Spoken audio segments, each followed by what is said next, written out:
Welcome to Near and Far, the World Catholicism podcast.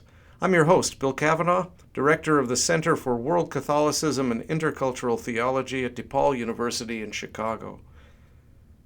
Welcome to Near and Far. My name is Michael Budde, and I am a Senior Research Professor in the Center for World Catholicism and Intercultural Theology at DePaul University in Chicago. We're here for this conversation on the eve of the most important holiday on the calendar in the United States. Not Christmas, not Easter, not Ramadan or Yom Kippur, but the Super Bowl, the culmination of American football, a sport of limited worldwide participation and declining youth participation even in the United States, drew 115 million domestic viewers in 2023, making it the most popular TV program in American history. Advertisers pay $7 million to put themselves before this audience for all of 30 seconds. Approximately 68 million people, nearly 1 in 4 people in the United States, will place a wager on this game, legally or illegally. The total amount of wagering is expected to total somewhere around $23 billion in 2024. There are home parties, neighborhood gatherings, public events featuring food, drink, and entertainment.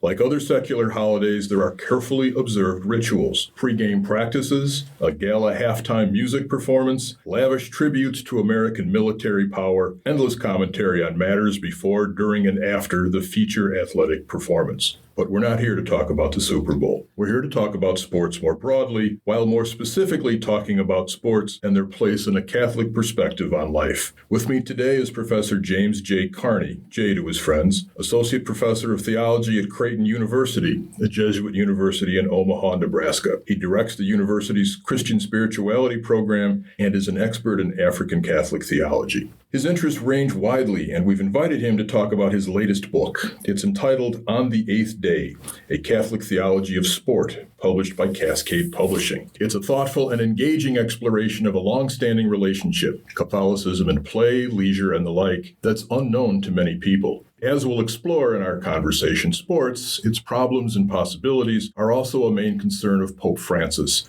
and Jay sheds light on why the Pope sees sports as such an important part of human society, one worthy of serious Christian engagement. Hello, Jay. Welcome to Near and Far. Thank you, Mike. It's great to be with you. Great to be here at DePaul. Why don't we start with you explaining a bit how you came to write about Catholicism and sports? There are a lot of other topics one could write about, and you've written about many of them, but why sports? Thanks, Mike. To first address this question, sometimes with my students, I'll joke on the first day of class.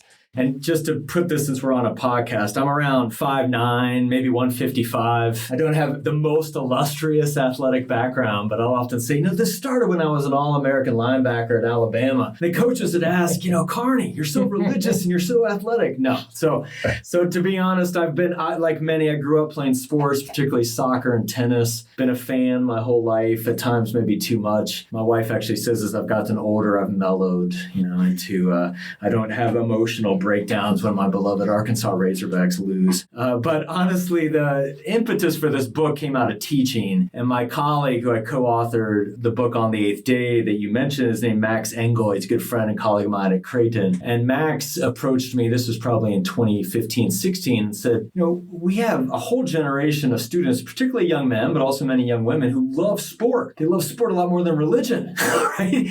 And there's a lot of human experience that's going on in this. And he wanted to put a course proposal together. So Max is a good friend of mine, and I did have some implicit interest in this. So we put a joint course together that we team taught for a few years called Sport and Spirituality. And we found in the class that, students really came alive talking about their sport experience, but we also realized that that is not without its ambiguity. And the more we listen to these predominantly freshman students, there's a lot of pain, there's a lot of corruption, there's a lot of suffering, and then there's also just tremendous hope and, team experience growth. But we realized in teaching the course that while there's some great articles, there's some great first-person testimonies of athletes and coaches, we just weren't finding quite the intersection of a more kind of sophisticated but still student-accessible theology in sport. And so the book grew out of teaching that course, working with our friend Matt Hoven, who we've known for years, works up at St. Albert's in Edmonton, Canada, and has worked in the area of sports and religion for years. And so some of this also came out of friendship. We're good friends. We all teach teach in this area. We sat down and said, let's do this. So we put the joint book together. It was really a pleasure to write it. We predominantly wrote it during the pandemic. You make a point in the book that I thought was engaging, where you suggest that this might be an unusually good time in the life of the church and in many of the cultures in which the church exists to explore some of these kinds of issues, that there's a confluence of a lot of different interests and dynamics and so on that maybe make this a particularly worthwhile time to push into some of these things. Can you talk about some of the context in which this seems like a good idea? Sure. In some ways, that your question takes us back 150 years, and the books on the intersection of modern sport and Christianity often have chapters like "The church goes to the playground" or "The church enters the pitch," another kind of. Yeah. And because really going back to, to do a longer history more briefly, the early modern attitudes, particularly in Protestant America, towards sport were pretty negative. And it was really like sport's going to corrupt people, sport corrupts the Sabbath. The Puritans were pretty anti-sport. But by the mid-19th century, you see the rise of intercollegiate athletics, more professional sport. By the late 19th century, things are really booming. I mean, in the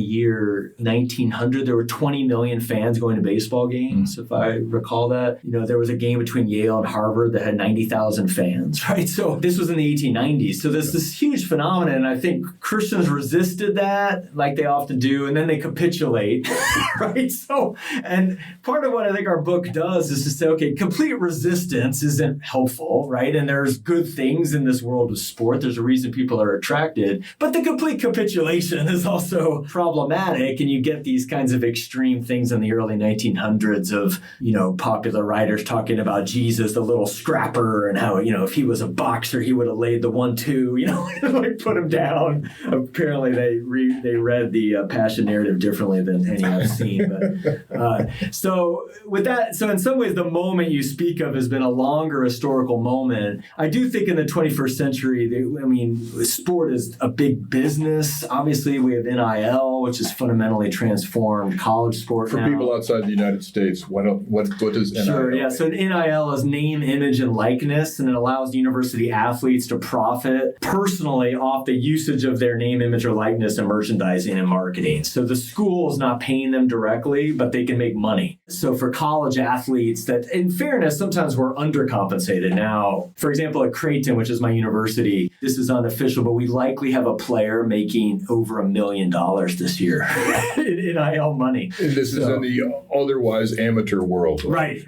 These are supposed to be amateur athletes. Student athletes. Right. So I think, again, the sport offers this very, very rich horizon. If you look at the inverse charts of religious participation over the last 150 years, it generally come down in the Western world. Sport participation's gone up, but in many parts of the global South, religion and sport engagement have gone up together. But I think it calls for the church to have a sense of openness and engagement because it matters so much, particularly to young people, but also to have a critical eye. And what we talk a lot about in the book is that sport works best when it doesn't become its own religion, it doesn't become its own idol, but when it's harnessed to a broader vision of the human person within a Christian gospel framework. I want to go back to something you said because I think it's one of the real strengths of the book. I opened our conversation with a reference to a distinctly U.S. sporting phenomenon, that being the Super Bowl of American football. But one of the things I appreciated most about your book is its worldwide reach. In what way are the questions and problems similar in these multiple contexts that you explore and that you've studied in your other labors, and what things are distinctive to times and places that are not easily transposed? So, you're exactly right. Sport is obviously a global phenomenon. My family and I had a great opportunity before the pandemic to live in Uganda for a year where I was doing research and teaching. And I was struck that in a world that can be deeply, and it may be appropriately so, anti-colonial, there is still tremendous passion for English Premiership fan clubs. And so, if you want to have a fight in a Ugandan bar, get your Man United fan club and your Arsenal fan club together. And it's like this weird sort of neo-colonial, but it's also the globalization of sport. And you have a remarkable number of African athletes in Europe who are there. I mean, more recently, the primary challenger to Felix Tshisekedi in Congo is Moise Chombe. He's the owner of the most successful soccer club coming out of Katanga in southern Congo. So yeah, this intersection of sport, money, the passion of youth, also opportunity, people, and this can be a problem. I mean, often sports seen as the way out to the point that it can become exploitative. So yeah, I think all these, you don't see the same, at least in where I lived in East Africa, the same infrastructure around college sport. You do, of course, have local professional clubs. But yeah, definitely a global phenomenon. And what struck me also is with you could say the growth of communications technology and media, like the world really is small. And so I remember one time, this was on another trip when I was in Rwanda and I was speaking at a school. And so I get through and talk about myself and this kid raises his hand. He says, "Do you know Kobe Bryant?" Yeah. And he had like a Kobe Bryant shirt, and I was like, I don't know him. I sometimes think I do because I hear about him so much. But so it's also interesting, for example, NBA basketball and the predominance of black athletes is also social movers. That has a lot of influence I've seen in Africa. So well, that was part of the David Stern legacy, the NBA Africa program. That's right. It built. Right. You started to put in some of the infrastructure for developmental leagues in basketball across the subcontinent. Right, exactly. So yeah, so most sports, I mean, even baseball is now, incredibly international. American football, when we start with the Super Bowl, I still think struggles the most. It's just so uniquely American. And it's always funny. I mean, I do think there's this pretension, like the NFL is going to play a game in Brazil next year. And I just kind of laugh. It's like, be who you are. You're an American sport. I mean, why are you trying to, we're going to have a team in London? I mean, come on. But beyond football, American football, I think almost all sports are incredibly international now. So one of the most important aspects of your work is the extent to which sports constitutes what you call a formative process for both individuals and communities. What do you mean when you talk about sports as formative, and why is that a category that's both theologically and sociologically interesting? Sure, thank you. So in the tradition of virtue ethics, which to break that down for folks who may not know, virtue ethics has deep roots both in Greek philosophy, but also in Catholic philosophy, and it really argues that we're formed by what we do, we're formed by our habits, we're formed by how we live our life each day. And so ethics it's about a way of life as much as it is about some sort of, decision in a difficult circumstance. And I think if you look at young people's lives, even sometimes older people, what's forming them every day is sport. I mean, growing up, I had a young woman I was friends with who was a swimmer, and she would be up at 5 a.m., 4:30 a.m. every day. Now, if she was getting up at 4:30 a.m. to go pray the rosary, people would say she's a crazy religious zealot, and they think it's weird, right? Yeah. But people do this for sport all the time. And there's this whole, including in places like Illinois and Indiana, there's a huge growth of sports complex towns where they're just building out in farmlands and creating sports fields because families take vacations all the time to go to sports tournaments. And so, for better or for worse, sports are forming people. It's often what kids are spending the most time doing. Parents are spending the most money on. The coach is often next to the parents the most formative moral influence. And so part of what we try to do in the book is not to dodge it or just to sort of denigrate it, but also not to say, as sometimes can be a facile response, like, well, sport will just form them.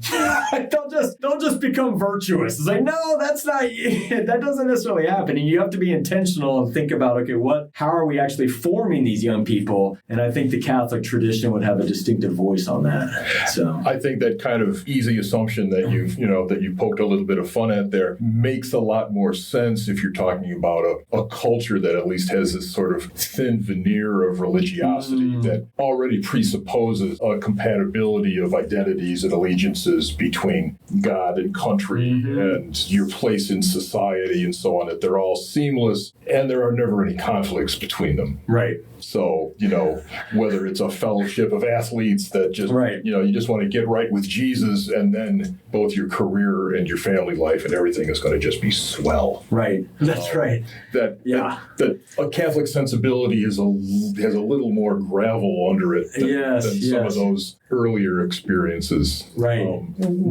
That's a very good point. So you draw from a great many important voices in the past and the present of Christianity. Did any of them surprise you in how their concerns resonated with what you and your colleagues were trying to explore or get a handle on? I was not surprised from I have a graduate degree in church history, so I wasn't surprised that Tertullian was so irascible, Mr. Counterculture. But it was fascinating to read De Spectaculis on spectacles of the Roman games. You've just taken the next question out of my notes. And basically described like the Las Vegas Super Bowl this weekend. Yes, everything from gambling to alcohol to, and this is, I don't laugh at this, but to the sex trade that's going on around, to the idolatry of the sport. And I think Tertullian needs to be held in some tension with someone like John Cassian or others that might, or even Chrysostom, that kind of hold the formative, in a positive nature of sport, the athlete of Christ motif, etc. But I was struck by, there's just not that much that's new under the sun. And even when you look at the ancient Olympics, whether it's money, whether it's violence and not compensating those who get hurt, it's all, or gladiators I'm so glad you gave my guy Tertullian a plug. Right. Told Tertullian. I think he needs a lot more. I think the other thing that would be to come up to the present that's surprising, I'll bring it out in my talk tonight, is we do live in right now, and especially in America, this sort of polemical Catholic world. And some of this is global, but so it's like, are you a John Paul Catholic? Are you a Francis Catholic? And this all plays out on social media or other insular navel gazing. But what's interesting about sport is like everybody from Pius X, Mr. Lamentabili, anti-modernist who also worked with Pierre Coubertin to try to bring the Olympics to Rome. Coubertin, who was like completely secular, up into Francis with Encounter, or I'll talk about John Paul and his vision, Pius XII. Like they all see something in sport that, one, is worthy of engagement, to use the language of Vatican II, the signs of the times, but also is something that needs to be criticized. And often the language the popes use is a language of redemption, right? It's not wholly woebegone, but it also has not reached the kingdom. It has to be redeemed. And so that in a world where we are very polarized, I think there's maybe something positive to say that sport can kind of hold. There's a thread there, at least in the modern Catholic magisterium, that I think it can carry through, but also frankly challenges you no matter what background you might come from. Tell me a little more about that, because you make the argument that when sport is grounded in a healthy understanding of the purposes and the ends or the ultimate goals of human life, that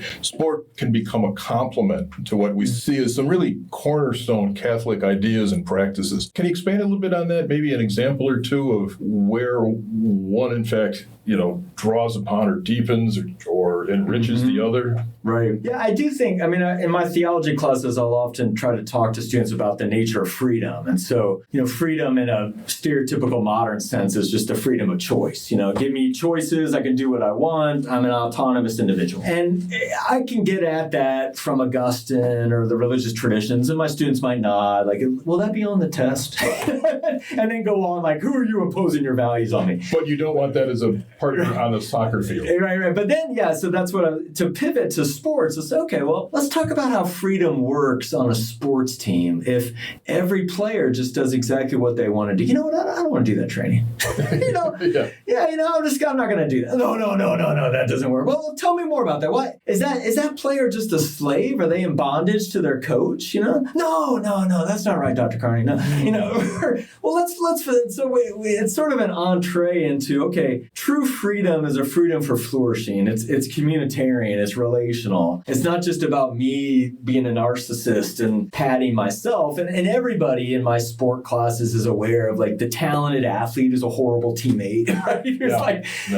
You can watch his highlight reel, but he undermines morale. And so, that's just one among other examples of something where it's okay, you get a core concept such as what's the nature of freedom. And maybe this traditional Catholic view that says, yes, God wants you to be free, but the way forward, again, through relationship relationship, even through boundedness, through accepting rules, and then also still allowing for creativity and freedom within those boundaries. And I think sport maybe allows young people to get that more than just maybe a traditional theological debate. So, I mean, sport seems to be one of the few places in which there's a broadly shared deference to expertise that, at least in Western cultures, is increasingly held as suspect. Who are you to tell me what to do? I've done my own research on the internet, except when it comes to people who excel in sports and surgeons. Right. We defer to someone who's going to cut us open to say, well, I read a book, why can't I do it? No, I don't want you as my surgeon. But it's a curious carve out from some long-term cultural trends that have made any claims of experience or expertise or credibility based upon competence. Right. Kind of a sham democratization of everybody's their own expert. Right. Otherwise, all the refs would be murdered. Referees would be killed everywhere, not just in Brazil. Right.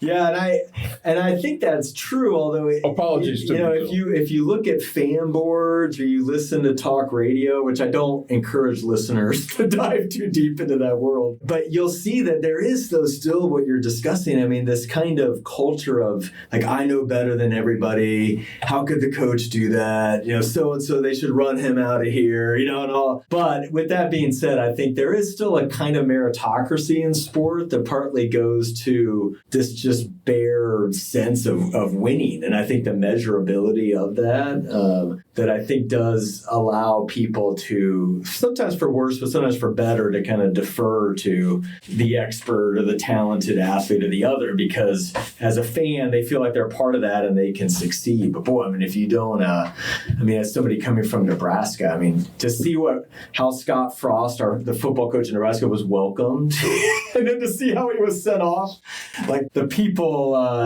can quickly turn on you. So there's something about Palm Sunday that resonates in a lot of sports fandom. Right. Hosanna this week and adios next week. Right. No, you raised a point that I think is worth circling back on. Like any part of society, sports can lose their way. Right. What are some of the particular problems with sports as you survey things today? I mean, there's massive corruption in something like FIFA with a rich and long legacy of bribery associated with deciding what country gets to host the World Cup, and the Olympics, going to whichever country lays out the most money to impoverish its people. Right. There's this ugly sort of nationalism that I associate with the financial ties between the U.S. sports leagues, the broadcast partners, and the Pentagon. Right. Which has whole divisions dedicated exclusively to promoting the values and the image of the armed forces through sports venues and through association with the values put forward by sports and so on, rather than talking about ideologies of power and war making, which are a tougher sell sometimes. Where do you see some of the neuralgic points where sports institutions or sports movements have just really gone off into the weeds? Yeah. I mean, in addition to what you said, I do think the culture of youth sport and the monetization of that is a huge problem. There's been this massive explosion, even just in the last 5 years, of youth sports clubs, kind of the pay-for-play model, where it could be upwards of $600 to even $1,000 for a young person to play. A lot of it's not even about talent. It used to be even I'm distinctively middle-aged, but I remember growing up in soccer and thinking, okay, well, that guy's better, right? So he's better than me. Okay, he's on that travel team. Now it's like, that guy's parents are richer. And that's why he's... I think, and sometimes this has also become exploitative even with those of lower income status, because so much money is going into that and people are starting leagues all over the place just trying to. So I think that's a significant problem, and I think it leads into this weird kind of parental attitudes about, whereas I mentioned with this friend of mine earlier, there's parents have a kind of sense of boundaries often in areas, but when it comes to sport, there's no boundaries, right? It's like, okay, so you have boundaries over religious practice, you have boundaries over their boyfriend or girlfriend, you have boundaries over this, but when it comes to sport, it's just like double down, and I don't know if it's like... What does that come from? Is that from parents living vicariously through their children? Is it trying to monetize their children's ability for their own long-term security? Well, and the last one is interesting because you'll listen to parents say things such as, well, like as long as this pays off with a scholarship. And, at least at Creighton, unless you're a men's basketball player and maybe a women's volleyball player, there won't be much of a scholarship. Maybe you're a men's soccer player, maybe you get a third of a scholarship. Okay, like that's not nothing. But so I think there are these, and then of course, if you even get a scholarship, right? And even in these money sports, we're talking roughly maybe 1% of high school athletes play D1, Division I, those are the most the sort of elite, the elite level. But if you want to take it globally, a lot of times the whole idea, well, I'll play and then I'll get into a club in Europe. It's like, okay, well, the chances of doing that, the amount of money you have to put forward is absurd. So they're just, and I do think human beings are competitive people. And I think that there's this, that's one thing we try to get into in the book. Like, there is something joyful about winning. It's just really exhilarating. I'm a St. Louis Cardinals fan, which I know I'm in Chicago, and that's, and luckily as a Christian, you're called to love your enemies and do good to those who hate you. So, but I still think about the 2011 World Series and Game 6, and the Rangers are surely going to win this. And then it was like miraculous, Lance Berkman and David Freese and all.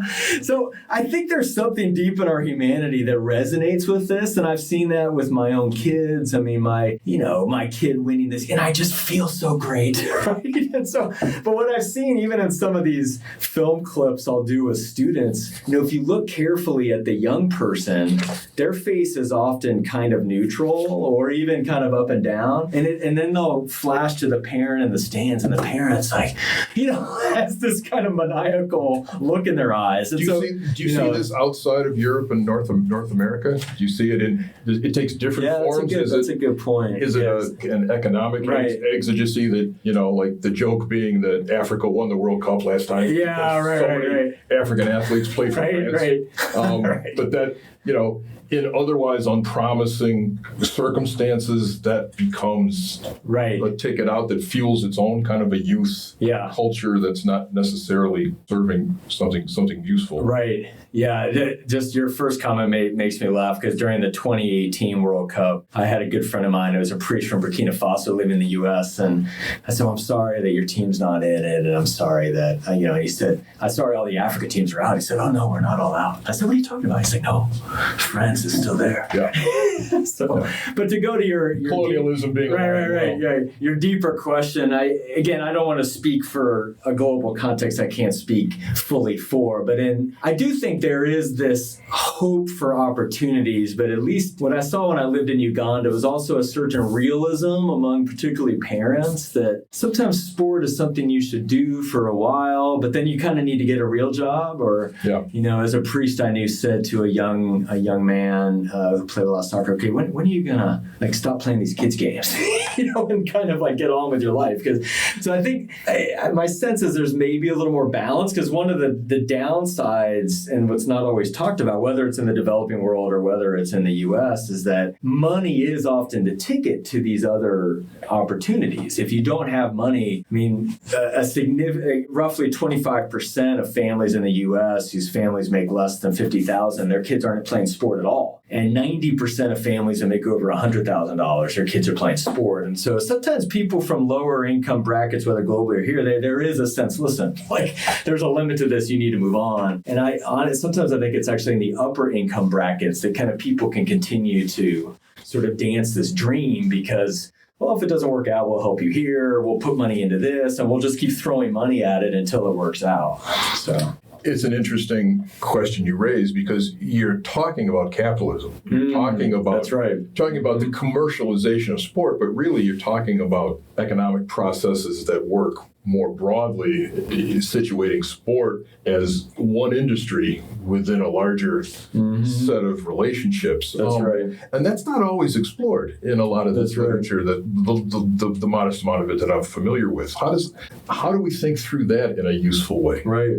No, you're right. There's a whole world of sports marketing, sports business, even at my university, it's a big field of study. And what I find interesting is you're exactly right. I mean, these sports teams bring so much to people. It's like similar to military bases, as you mentioned earlier, and they're big revenue streams, but there's very, very little oversight. And so, for example, there's little to no empirical evidence that the construction of stadiums on the public dollar has done much of any good in terms of actually making up the hundreds of millions of dollars, nor does it really help develop communities, and yet there's this free pass. I mean, Americans will go on and on about welfare moms and all this, the subsidies, and then when it comes to sport, they just free pass, put it in, and these are our billionaires that need our help. That's right. And I think part of it, again, goes back to this emotional sense of my identity is caught up in this team. This is kind of who we are. Therefore, I'm willing to look the other way to put that all in. And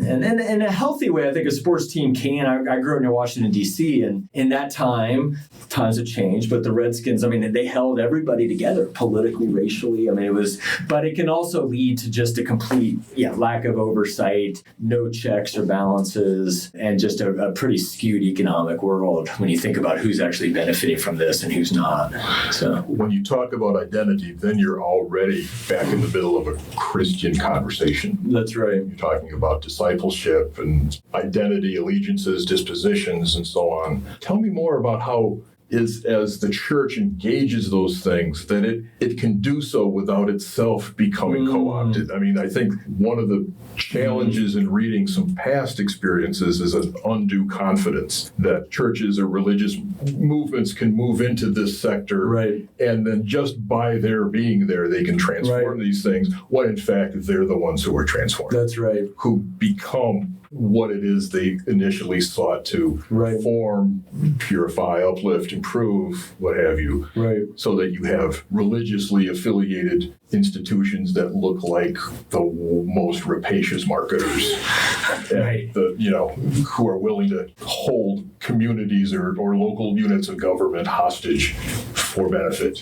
No, and you're right. I will speak generally sympathetically to the papal tradition on sport this evening, but I do think one could critique it for being a little bit overly optimistic about what you just said. Well, if the church moves in, or people go into sport, and then the culture of encounter, I mean, it can get a little platitudinous at times, and maybe not take seriously enough the deep sort of human sin. Catholic social thinking overall has sometimes been accused of being a little overly optimistic, and naive in its view of what politics means. So I guess as an initial response, it doesn't necessarily solve the global issue, but I think to go back to the formation question, I mean, forming your kids or your church community to practice their faith, and to be serious and not reactionary, or their weird kinds of religiosity come up. But I think if you're substantive and serious, you can see, as a Creighton basketball player who spoke to my class a couple of years ago said, I'll leave him anonymous, but a very successful player, was a starter on our team, and he was an evangelical Christian. He said, I love basketball, but that's not my primary identity. I'm a follower of Jesus Christ, and that's who I am. And if the game doesn't go, the game doesn't go. But basically his point was don't let your whole identity be caught up in whether you score 20 points tonight, or what happens with your fan base or your social media likes. And I think in a healthy way, a Christian identity, a sense that God loves you not because you've earned a starting spot, but because of who you are, of just who God is. That the church community needs to be open, not just to those who pay to get in or those who earn a spot, but to all. I mean, all these things I think are healthy, but I think we need to be more intentional about naming the good of sport, but also not just being naive about, every virtue in sport just maps onto a Christian framework, because there's a lot of, there's going to be tensions there. And I think if you can do that, you can then engage in the world of sport, see the good of it, but not over-engaged where it becomes, again, another kind of idolatry. One of the most important sections of your book deals with failure, with losing. Now, rather uncharitably, before you made reference to your regional baseball team as a youth with a very successful tradition of winning, as opposed to the Chicago Cubs, the baseball team of my youth, who endured a 108-year-long losing streak that you reminded me of so helpfully there. One could argue that being a Cub fan might be a morally superior position, because we are acquainted with the cross.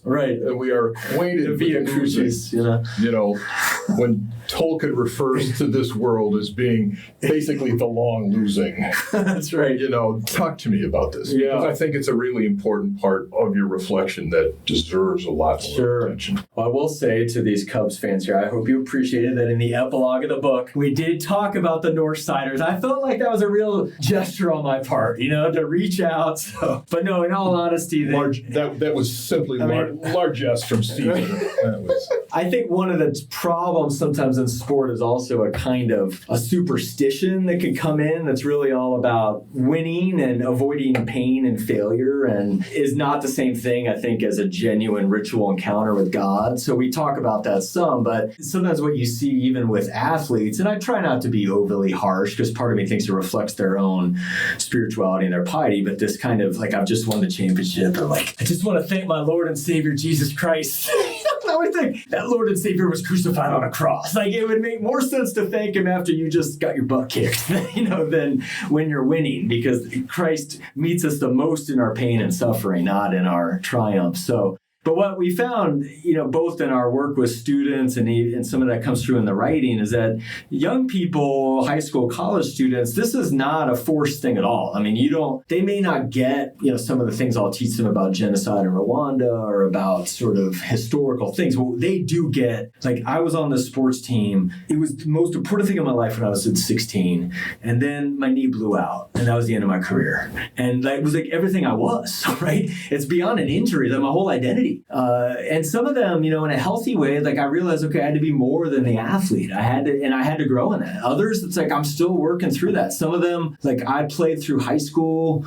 We got to the state championship and we lost, right? And that was it. I mean, for 4 years, we tried to get there. Or I'm in college now and this sport organized everything for me. Now it's gone. Or I really, really wanted to be on this team and I trained and I got cut and the coach's kid got the spot, right? And so, and on one level you could say, well, yeah, but compared to political violence, it doesn't matter. And yeah, and you want to be fair. Like, you getting cut from your team is not the same thing as some significant, like what's going on in Gaza. But at the same time, I think that touch of suffering, God's in that. What does that mean, right? And so we try to talk about a Paschal pattern, you know, of the part of the Christian story is about life, it's about death, it's about rebirth. But rebirth is not as simple as, you know, I just came back and won the championship, right? The crucified and risen Christ doesn't even look the same. Like, something is fundamentally changed and transformed. And I think it sometimes takes a while, because I think the general narrative in American culture, and maybe this is in other parts of the world too, is, well, you just come back and then you win, right? But that's not always the case. Sometimes you come back, but it's transformed and maybe you've put things in perspective. And I think that's what we call the kind of Paschal, almost the redemption experience that I think for a lot of young people, again, they're 20 years old, but they've had that in sport. And I think they can kind of latch on to it.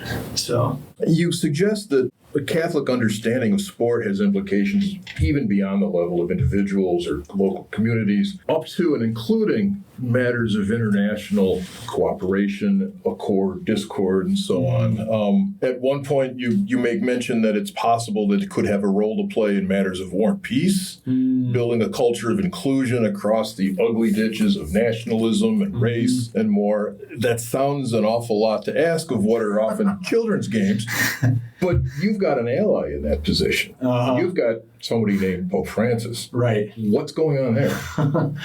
Yeah, no, I do think that, and you see these initiatives all over. I'll speak about some of them tonight, but whether it's in Africa and Central America and Northern Ireland, but where often people's love of sport allows them to be together in a way across the kind of sectarian lines or political lines that might have been dividing them. And so, you know, one of the principles of reconciliation in that is that you don't always talk about what divides you. Like if your conflict is about religion, maybe don't talk about religion right all the time. Or if your conflict is about politics. And so I think the sport provides a way for people to form a different type of relationship with someone, an identity. And I think Pope Francis sees that. And he talks a lot about how encounter kind of allows us to cross boundaries that might not be there, to work with other people in a team setting that makes us collaborate, to even compete with others that might be our opponents, but to not try to exterminate them, right? So to learn how to struggle. I do think we need to be careful, and you mentioned earlier World Cup or the Olympics. I mean, often when you get to the international level, there's a lot of other factors that are going to shape this, and I think we want to be, I think those initiatives, if they're most successful, this will be something I talk about tonight, but tend to be local. Yeah. I think of an example in Western Rwanda where there's tremendous tension over ongoing conflict in Eastern Congo, and Rwanda's meddling in that. But the local churches started a kind of cross-border soccer games. And it was one of the first times that Congolese and Rwandans kind of interacted in this setting.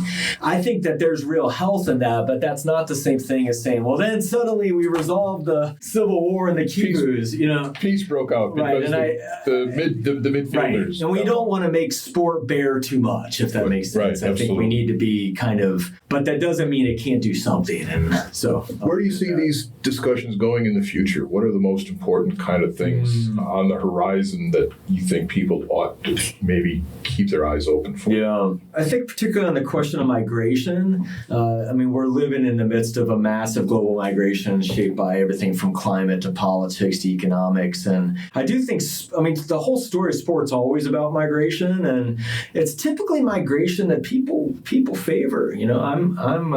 You know, folks in Belgium are really glad. I just went blank on his name, the Senegalese forward who played. I'm forgetting now, but like this, there's this transfer of talent of people across these lines, and I think that increasingly could be maybe an entree in, you know, in a world where we've really doubled down on national ethnic identities, borders, walls, etc. I think that's also an area sport needs to be really intentional about. You know, if you think about even the story of somebody like John in Milwaukee, right? I mean, here's son of Nigerians. He's undocumented in Greece. His family's nearly thrown out. You know, barely gets a chance from the U.S. He's now one of the top 5 NBA players. And I mean, this is the story of migration in the world. But I think sometimes sport allows us to hear that narrative in a way. Oh, well, this is my favorite player. This is my team. You know, and my hope is that, well, maybe that could open us up to all the other folks who are trying to seek, you know, a new life. So that there are other issues, but I really think, particularly with Francis's culture of encounter, that migration and refugee questions is the big issue. So, I was thinking of somebody else, but that's all right. Yeah. Now, I would be remiss in letting you go without making mention of the fact that we at the Center for World Catholicism and Intercultural Theology have published some of your important scholarship in another area of your strengths, that being African Catholic life and theology. In fact, in 2020, our studies in World Catholicism, which is a series of important books on the church worldwide, published your book, For God and My People, Catholic Leadership in Modern Uganda. Can you say something about the focus of that book, which itself is built around profiles of 7 important leaders in the Ugandan Catholic world, and some of the issues that have lingered from that as that book has found its readership? Yeah, thank you. And thanks to also to your series for publishing that book. I'm very grateful. Yeah, that book grew out of an initial interest. I had spent some time in Uganda, really going back to when I was a student, so off and on over now close to 20 years. And I kept running into priests and sisters and others who were, I remember this first priest I worked with when I was a student, and, you know, all these women are in the back of his pickup truck. And I'm like, Father Joe, what's going on? He's like, oh, we're going to the bank. It's like, okay, well, what are they doing? Well, we're getting some microloans. It's like, okay, why'd you break that down? Yeah, so it's like, okay, so this priest is saying mass and he's taking people to get microloans. And then, you know, I went on a research trip to Congo about a decade ago. The bishop had built the only road that was functioning in the community. And so I thought, well, this is really interesting because in the culture I come from, it's not this, I mean, in the history of America, there's been a lot of religious engagement in the social sphere, but it's, especially in the 21st century, it's either controversial or it's kind of under the radar. And so part of what I try to do in this book is to look at, you know, how are these leaders working out of a Catholic theological vision? How are they working out of their own personal faith? But what kind of social contributions are they making that particularly reflect some of the key themes in Catholic social thought? And often doing it not in an intentional, which is what a scholar would do, like, no, the principle of subsidiarity. But they're just doing it organically. And they range from a bishop, but down to lay women, to a Catholic sister who left her congregation to do a more radical apostolate, almost a Dorothy Day style, on the streets of Kampala. A priest who was not only a seminary teacher, but also redid the Constitution for Uganda. And and, did a radio call-in show on the future of Ugandan politics. And, these two missionaries who ran a Catholic radio station that did all sorts of devotional programming, but also talked about human rights and women's rights and refugee issues in the community. And so in some ways, it's also a book that tries to, through the lens of biography, to expand our imagination for what kind of local Catholic leadership can look like in Uganda, and then what kind of lessons might that have so that each chapter tries to end with constructive lessons for faith-based social leadership, even in our own context here. So, well, it's been a very well-received book by both readers and reviewers in Africa and North America alike, and I would encourage everyone to check it out. It's available in hardback, paperback, electronic versions. Libraries can access it. Well, Jay, just thanks for spending time with us today. It's been an important topic, and it's maybe even been a little bit fun. Thank you for that. I've rarely had more fun with two Cubs fans than I did today. So the other Cub fan being the long-suffering Marlon Aguilar, who helps run the Center for World Catholicism. So in the spirit of encounter and dialogue, here we are. All right. So, thank you. Thank you, Mike. Thank you, Marlon. Now we got to pay Marlon residuals.